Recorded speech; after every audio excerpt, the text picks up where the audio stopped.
And I stopped reaching out, and guess what? 3 months later, not a single message in my inbox. A lot of your friends may secretly hate you or are jealous of you, and whether or not they spent time with you is not important to them. Know how to classify people correctly.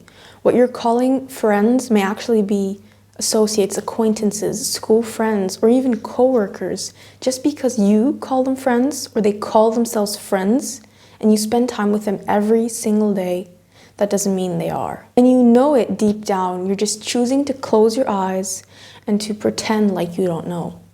So the question is, how do I know if they are really my friends? It's pretty simple. You are going to go on your messaging apps and your phone apps, like your calling apps, and check the ratio to which you take initiative.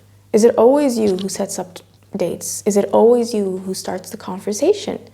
Or are you the one who's taking initiative every single time? Same thing for the calls. Have they ever taken the initiative to set up something? Check it. Is it a ratio of 1 to 10? 10 being you? If it is, that's a hint for you. Now, we do not want to cut people off for no reason. That's not how we do it. So there is a next step to this verification. This next step will finalize your decision and actually bring the truth to life. Instead of you being misled and then betrayed further on, or just not having fulfilling deep relationships, this will clarify everything for you. I'm going to share a personal story for you to understand both parts and apply them in your own life. So be sure to focus with me. Before we start, make sure to subscribe if you have found this video valuable. Now, back to the story. A few years ago, I was friends with this girl. We would go to school together, we would see each other every single day. We would spend time in the morning before school and after school. We would spend time together on the weekends. We would call each other, we would text each other. We would help each other out for like schoolwork or whatever problems we've had for 2 years. And the reaching out ratio, like I mentioned, was 1 to 1. So there were no hints, there was no problem, it was mutual. And then after 2 years, the summer after 2 years, she sent me a message that was somewhat rude, and I told her about it. I said, this message, what you said isn't very nice, and it crossed my boundaries. Now, don't blame me, I said it very nicely, so it's not my fault.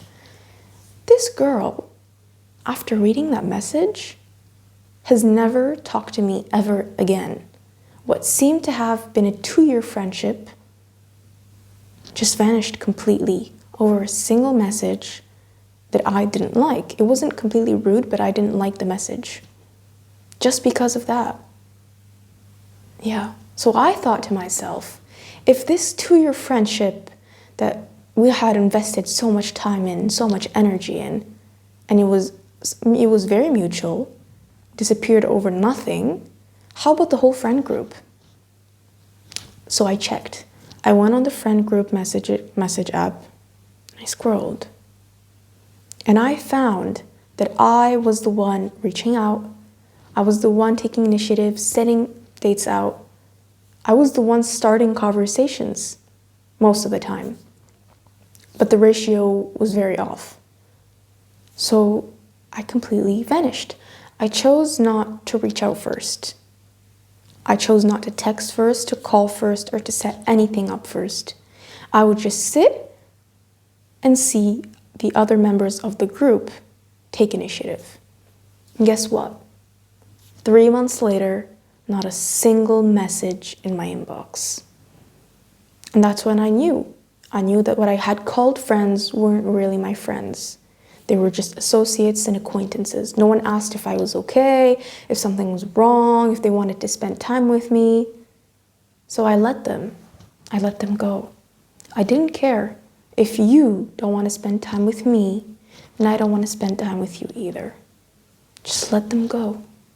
So the moral of the story is to check the ratio, to just sit down and watch, stop reaching out and just watch them reach out first. And if they really aren't your friends, just let go. You know when you have a plant and you remove the yellow and brown dead leaves in order for the plant to flourish and take all the nourishment to the actual healthy leaves for it to grow, that's exactly what you're doing to your life. You're removing the unwanted. Letting go of these people creates energetic space for new opportunities and new people to enter your life in order for you to flourish and have a more fulfilling life. These people weren't yours to begin with. So don't be sad over them. I know that you will feel lonely because you just have lost what seemed to be your close friends or some of your friends. But remember, you plucked out the unwanted for better things to grow.